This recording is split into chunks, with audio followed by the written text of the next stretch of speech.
Well, as South Africa awaits the President's cabinet announcement, a group of foundations named after eminent South Africans is calling for a national dialogue to discuss the country's future. This group includes the Thabo Mbeki, Desmond Tutu and Ahmed Kathrada foundations, among other non-governmental organizations as well. Now, Nkosinathi Biko, the son of Steve Biko, spoke to us earlier about the dialogue and what it aims to achieve.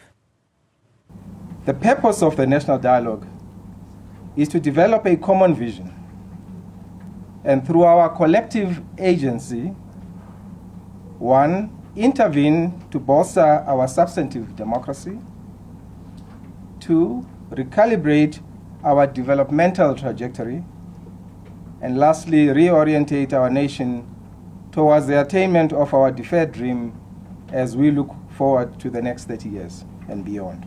We call on all citizens to engage in defining a clear vision and to establish a unifying program that inspires new national hope. Out of this reflection must arise a renewed commitment to constitutional democracy and the urgency to improve the material conditions of those who are left behind. Well, let's discuss this further. We're joined this afternoon by the executive director of one of those organizations. That's the Ahmed Kathrada Foundation, Neeshan Balton. It's great to talk to you. Thanks very much indeed for coming on. And it's such an important suggestion, such an important initiative, because in the midst of all of the discussion around cabinets and which parties will get which cabinet positions, the question is, where are South Africans? And where is our identity as South Africa in those discussions? No, and that's precisely why we thought it was important to do what was done today, is to move the focus away from just the ideas that we seem to be fixated on about who gets what post in cabinet, not realizing that the day after the announcement of cabinet, there is work that South Africans collectively have to do to begin to get this country functioning and to get it to address the major issues that affect the day-to-day lives of people across the length and breadth of our country. Would you like to, Neeshan, for the sake of our viewers, give us an outline on the kind of form this national dialogue would take and how, for our viewer at home who's watching this interview, how they can get involved? Well, what the form and the structure of this is something that we will finalize next week. Today was just making the call and getting the involvement of the various foundations who were here, and many others who were not here have indicated interest and will come on board.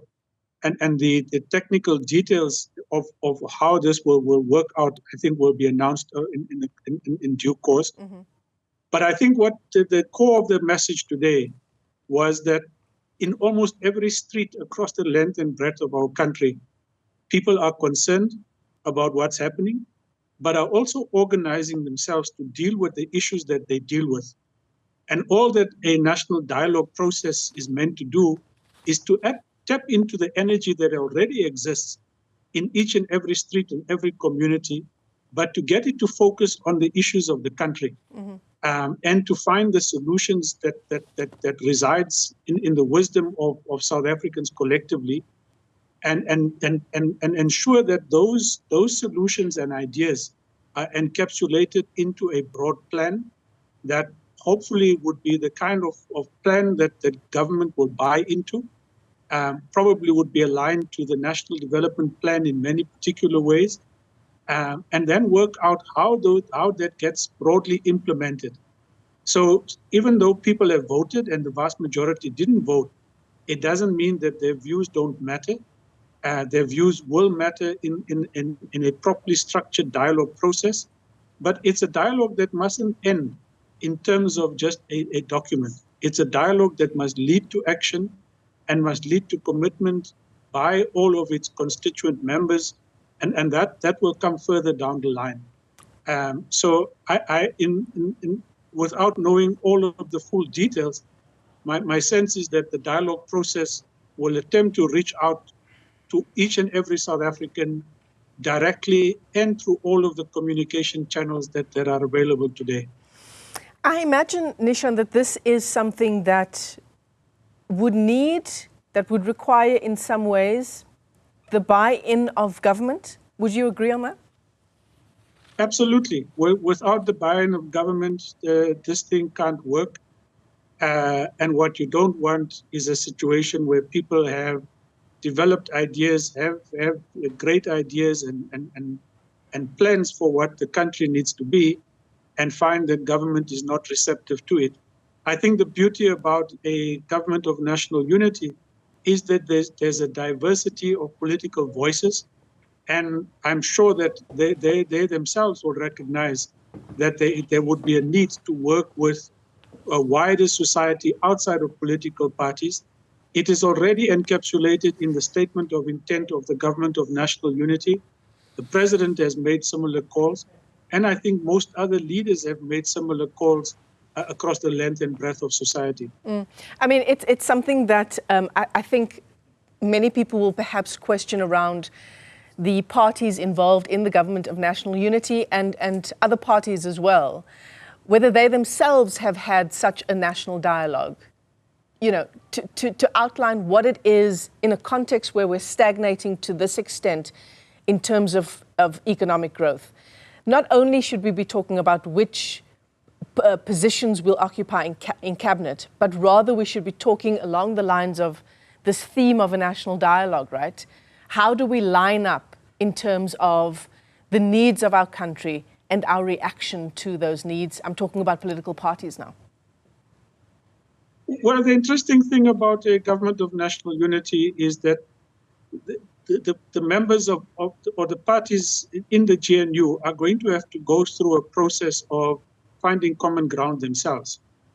And all that this process, all that the national dialogue is extending that beyond political parties into wider society. Work of finding common ground is hard, will be difficult, but I think is absolutely imperative for the collective good of the country. So Neeshan, when do we get a sense of the way forward insofar as this national dialogue is concerned? You said that you'd be finalizing dates and you'd be finalizing a whole range of other logistical issues around that. But when do we get a sense about all of those details, do you reckon?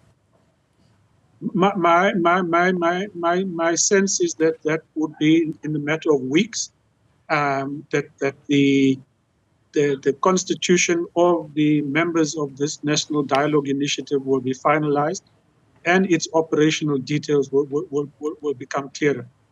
The Executive Director of the Kathrada Foundation, Neeshan Balton, it's always a pleasure talking to you. Thanks very much indeed for joining us this afternoon.